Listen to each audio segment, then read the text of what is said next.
Kolkata doctor case ఏంటి, అసలు ఏం జరుగుతుంది? పోస్ట్ మార్టం చేసిన తర్వాత దిమ్మ తిరిగిపోయే విషయం తెలిసింది. ఈ వీడియో చూసిన తర్వాత మీకు ఫుల్ క్లారిటీ వస్తుంది. ఈ విషయం చాలా మందికి తెలియదు. ఈ ఇన్ఫర్మేషన్ అందరికీ తెలవాలంటే ఈ వీడియోకి లైకులు, కమెంట్లు, షేర్లు చేస్తే ప్రతి ఒక్కరికి ఏం జరిగిందో తెలుస్తుంది. కోల్కతాలో RG Kar medical college and హాస్పిటల్లో ట్రైనింగ్ చేస్తూ పీజీ సెకండ్ ఇయర్ చదువుతుంది ఒక 30 ఏళ్లున్న trainee doctor. Friday 9th August 2024 RG Kar medical college and హాస్పిటల్లో సెమినార్ హాల్లో సగం బట్టలతో శరీరంపై గాయాలతో చనిపోయి 31 ఏళ్లు ఉన్న ట్రైనీ డాక్టర్ బాడీ కనిపించింది.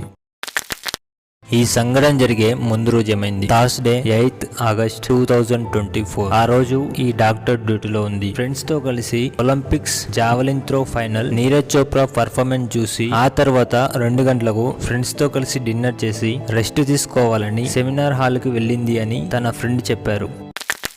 పోలీసులు చెప్పిన దాని ప్రకారం ఈ డాక్టర్ ని సంజయ్ రాయ్ అనే వ్యక్తి బలవంతం చేసే సమయంలో డాక్టర్ తలని గోడకు కొట్టడం వల్ల తలకు గాయాలు అయ్యాయి. స్పెక్స్, గ్లాసెస్ పగిలి చిన్న చిన్న ముక్కలు కళ్ళలోకి పోయాయి. కొరిగిన గుర్తులు మెడ మీద ఉన్నాయి. డాక్టర్ బాడీ దొరికినప్పుడు తన బాడీ మీద, తల మీద, లెఫ్ట్ లెగ్ మీద, కడుపు మీద, మెడ మీద, కుడి చేతి మీద, రింగ్ ఫింగర్ కి, లిప్స్ మీద గాయాలున్నాయి. 2 కళ్ళ నుండి, నోట్లో నుండి, ప్రైవేట్ పార్ట్స్ నుండి బ్లీడింగ్ జరిగింది. ఈ రేప్ అండ్ మర్డర్ రాత్రి 3 నుండి 6 గంటల మధ్య జరిగింది అని, ఆ తర్వాత వీడు అక్కడి నుండి వెళ్లి ఆరాంగా పండుకొని నిమ్మలంగా లేచి రక్తం అంటుకున్న బట్టలు ఉతుక్కున్నాడని పోలీసులు చెప్పారు. సంజయ్ రాయ్ అనే వీడిని సీసీటీవీ ఫుటేజ్ లో వేరే డాక్టర్స్ గుర్తుపట్టారు. అలాగే వీడు వాడే బ్లూటూత్ విరిగిపోయి ఆ ప్లేస్ లో దొరకడంతో ఈ ఆధారాలతో పోలీసులు పట్టుకున్నారు. రేప్ చేసినందుకు గాను సెక్షన్ 64 అలాగే మర్డర్ చేసినందుకు గాను 103/1 సెక్షన్ ప్రకారం వీడిపై కేసు నమోదు చేశారు.